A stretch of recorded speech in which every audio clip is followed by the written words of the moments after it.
नमस्कार, मी राहुल साळवे. ठळक वार्तामध्ये सर्वांचं स्वागत. मुरबाड मतदारसंघामध्ये निवडणुकांचं जे बिगुल आहे ते वाजलेलं आहे.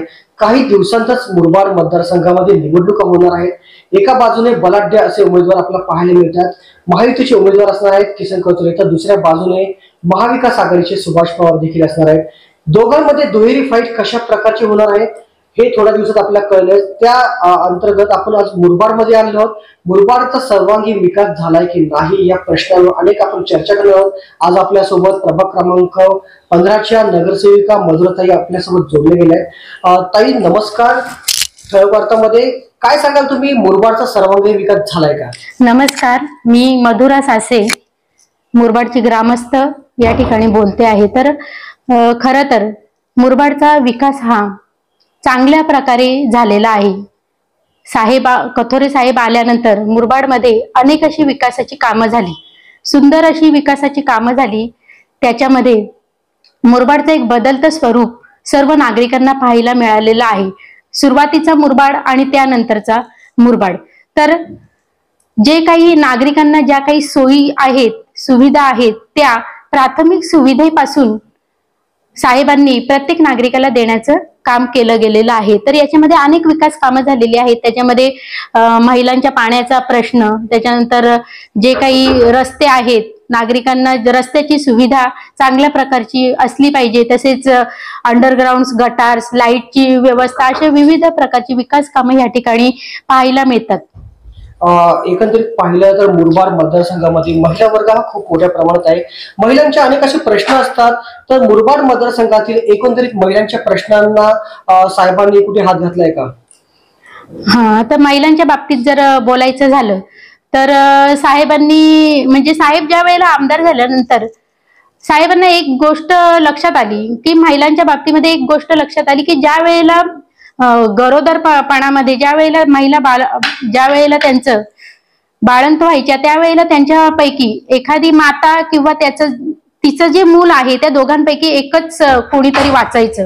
तर याचं कारण असं होतं की साहेबांच्या एक गोष्ट लक्षात आली की हे कशामुळे झालेलं आहे. तर महिलांमध्ये जे काही हिमोग्लोबिनचं प्रमाण आहे ते हिमोग्लोबिनचं प्रमाण कमी असल्यामुळे हा प्रश्न आहे, तो प्रश्न या ठिकाणी भेडसावत आहे. तर साहेबांनी अनेक ठिकाणी आरोग्याविषयीचे कॅम्प लावून महिलांची हिमोग्लोबिनची तपासणी करून घेतली आणि महिलांमध्ये हिमोग्लोबिन कशा प्रकारे वाढविलं पाहिजे याचं मार्गदर्शन केलं. त्यानंतर महिलांना अनेक अशा संधी किंवा महिलांचे जे काही प्रश्न आहेत ते प्रश्न सोडविण्याचा प्रयत्न केला गेला आणि महिलांना योग्य अशा संधी देण्याचं काम साहेबांनी या ठिकाणी केलं गेलेलं आहे. मुरबाड मतदारसंघामध्ये आपण प्रामुख्याने पाहिलं तर महिला वर्ग मोठ्या प्रमाणात आपल्याला पाहायला मिळतो. तर महिलांच्या रोजगाराचा प्रश्न मुरबाड मतदारसंघामध्ये देखील आपल्याला पाहायला मिळतो. तर काय वाटतं तुम्हाला, आमदार किसन कथोरे यांच्या 15 वर्षांच्या कारकिर्दीत मुरबाड मतदारसंघातील महिला वर्गाचा जो बेरोजगारचा प्रश्न आहे तो मार्गीस लागलाय का? तर आता तसं पाहिलं तर मुरबाडमध्ये इंडस्ट्रियल एरिया असल्यामुळे बऱ्याच महिला या कामासाठी जात असतात किंवा काही महिला या घरी असतात. तर अनेक अशा योजना साहेबांनी, महिलांसाठी ज्या काही वेगवेगळ्या योजना आहेत त्या योजना साहेबांनी या ठिकाणी राबविण्याचं काम केलं गेलेलं आहे. तर कसे साहेब हे स्वतःही प्रयत्नशील असायचे आणि जे काही पदाधिकारी आहेत त्या पदाधिकाऱ्यांना सुद्धा साहेब प्रयत्नशील करायचे की कोणतंही काम हे साहेब स्वतःही करायचे आणि जे काही पदाधिकारी आहेत त्यांच्याकडून सुद्धा करून घ्यायचे. तर ज्या काही योजना आहेत त्या योजना प्रत्येक व्यक्तीपर्यंत ह्या पोहोचल्या पाहिजे. तर महिलांसाठी साहेबांनी लाडकी बहीण ही जी काही योजना आहे ती योजना मुरबाडमध्ये मोठ्या प्रमाणामध्ये साहेबांच्या मार्गदर्शनाखाली राबविली गेली आणि अनेक अशा ज्या काही महिला आहेत त्या अनेक अशा महिलांचे फॉर्म भरले गेले आणि प्रत्येक महिलेने माझी लाडकी बहीण या योजनेचा लाभ प्रत्येक महिलेने घेतलेला आहे. 20 वर्षांपूर्वीचं पाहिलं, आता आपण 20 वर्षांपूर्वी मागे जाऊया. एकंदरीत काय सांगाल की 20 वर्षांपूर्वीचं मुरबाड मतदारसंघ आणि आताचा मुरबाड मतदारसंघ काय फरक जाणवतो? तर मुरबाडमध्ये पाहिला 20 वर्षापूर्वीचा मुरबाड आणि आताचा मुरबाड एक बदलतं स्वरूप आपल्याला मुरबाडचं पाहायला गेलेलं आहे. तर साहेब येण्याच्या अगोदर म्हणजे ज्या वेळेला मुरबाडमध्ये जे काही कामकाज आहे ते ग्रामपंचायतीच्या मार्फत चालत होतं. आणि त्याच्यानंतर साहेब आल्यानंतर साहेबांनी मुरबाडमध्ये नगरपंचायत आणली आणि अनेक अशी म्हणजे प्रत्येक वेगवेगळ्या चौकातलं सुशोभीकरण, रस्त्यांची जी काही कामं आहेत ती रस्त्यांची कामं नगरपंचायतीच्या मार्फत अनेक ठिकाणी चौकांमध्ये सुशोभीकरण करण्याचं काम हे नगरपंचायतीच्या मार्फत केलं गेलं. तसेच अनेक नगरसेवकांच्या माध्यमातून मुरबाडमध्ये प्रत्येक वॉर्डमध्ये जे काही विकास आहे किंवा जेणेकरून स्वच्छता किंवा मुरबाडमध्ये वेगवेगळ्या ठिकाणी जे काही नवीन प्रकल्प आहेत, नवीन संकल्पना आहेत, त्या नवीन संकल्पना राबवून स्वच्छ सुंदर मुरबाडची निर्मिती आमदार किसन कथोरे साहेबांच्या मार्गदर्शनाखाली केली गेली. तसेच अनेकांना विरंगुळ्यासाठी लहान मुलांपासून ते वयोवृद्ध व्यक्तींपर्यंत किंवा नागरिकांपर्यंत साहेबांनी सर्वांना आनंद मिळेल अशा प्रकारच्या ठिकाणांची निर्मिती मुरबाडमध्ये केली गेली. म्हणजे एक प्रकारची छोटीशी पिकनिक मुरबाडमध्ये होऊ शकते अशा प्रकारची स्थळं मुरबाडमध्ये निर्माण केली गेली. ज्या वेळेला जी काही छोटी मुलं ज्या वेळेला शाळेमध्ये असतात त्यांना जर कुठे पिकनिकला जावं असं वाटलं एका दिवसासाठी, तर अनेक असे पार्क साहेबांनी नगरपंचायतीच्या माध्यमातून मुरबाड शहरामध्ये उपलब्ध करून दिलेले आहेत. बागेश्वरी तलाव या ठिकाणी सुद्धा छान असं सुशोभीकरण करून तिथे वयोवृद्धांना फिरण्यासाठी किंवा काही लोकांना तिथे एखादा आनंद साजरा करण्यासाठी एक विरंगुळ्याचं ठिकाण त्या ठिकाणी निर्माण केलं गेलेलं आहे. त्या ठिकाणी तसेच ऑक्सिजन पार्क, हा ऑक्सिजन पार्क सुद्धा इतका सुंदर बनविलेला आहे की लहान मुलं जर त्या ठिकाणी जर खेळायला गेले तर ते तासून तास खेळून बसतील अशा प्रकारच्या ऑक्सिजन पार्कची त्यांनी निर्मिती केलेली आहे.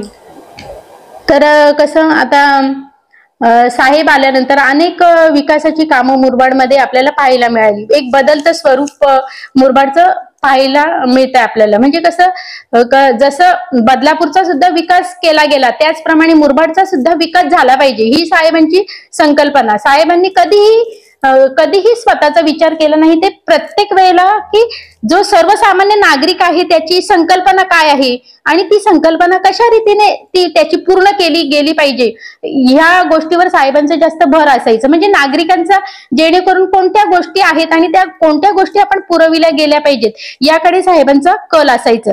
तर साहेबांनी अनेक अशा सुख सुविधा प्रत्येक गोष्टीमध्ये आपल्याला जाणवतात.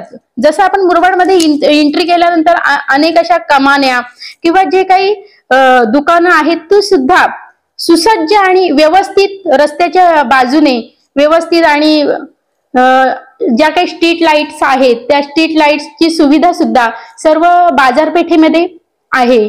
तसेच सुरुवातीला एंट्री केल्यानंतर जो काही तिरंगा नाका आहे त्या तिरंग्या नाक्याचं सुद्धा सुशोभीकरण इतकं सुंदर साहेबांच्या माध्यमातून झालेलं आहे की म्हणजे साहेबांचं म्हणजे कधीही प्रतिस्पर्धी असल्याशिवाय कुठल्याही गोष्टी ज्या काही आहेत त्या गोष्टी आहेत त्या पूर्ण होत नाहीत.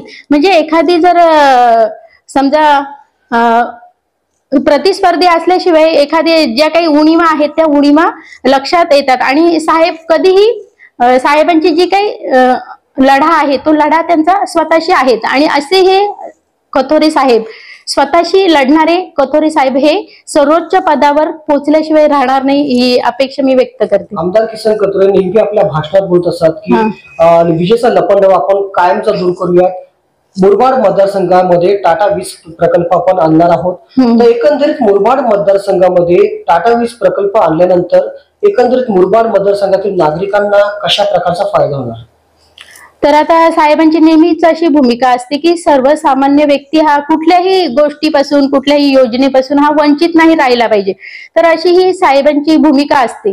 तर प्रत्येक व्यक्तीला लाभ हा मिळाला पाहिजे. तर असे वेगवेगळे ज्या वेळेला प्रकल्प शहरामध्ये आणण्याचा प्रयत्न केला जातो त्यावेळेला त्या प्रकल्पाशी जोडणारे अनेक असे घटक असतात का त्या घटकांच्या माध्यमातून जे काही सुशिक्षित तरुण आहेत त्या सुशिक्षित तरुणांना नोकरी सुद्धा मिळू शकते किंवा रोजगाराची संधी मिळू शकते. त्यानंतर या ठिकाणी जो काही इंडस्ट्रीयल एरिया आहे त्या इंडस्ट्रीयल एरियामध्ये किंवा कधी अशा नैसर्गिक आपत्ती येत असतात तर त्यावेळेला कुठल्याही प्रकारचा कधीही एखादा प्रॉब्लेम्स निर्माण होऊ नये, म्हणजे अशी चांगली गोष्ट आहे की साहेबांनी या ठिकाणी अशी नवीन अशी संकल्पना, जो प्रकल्प आणलेला आहे तो फायदेशीरच आहे.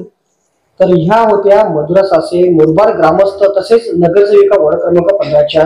त्यांनी परखडपणे अशी आपली भूमिका मांडलेली आहे. एकंदरीत पाहता मुरबाड मतदारसंघामध्ये जो आहे तो नागरिकांचा सर्वांगीण विकास झालेला आहे. मात्र सोशल मीडियाच्या माध्यमातून काही विरोधक त्यांच्यावर टीका करताना आपल्याला पाहायला मिळतात, असं त्यांनी म्हटलंय. तुम्हाला एपिसोड कसा वाटला कमेंटच्या माध्यमातून आम्हाला नक्की कळवा. तुर्तास इतकंच. व्हिडिओ जर्नलिस्ट अनिकेत सोनवणेसह राहुल साळवे, ठळक वार्ता मुरबाड. धन्यवाद.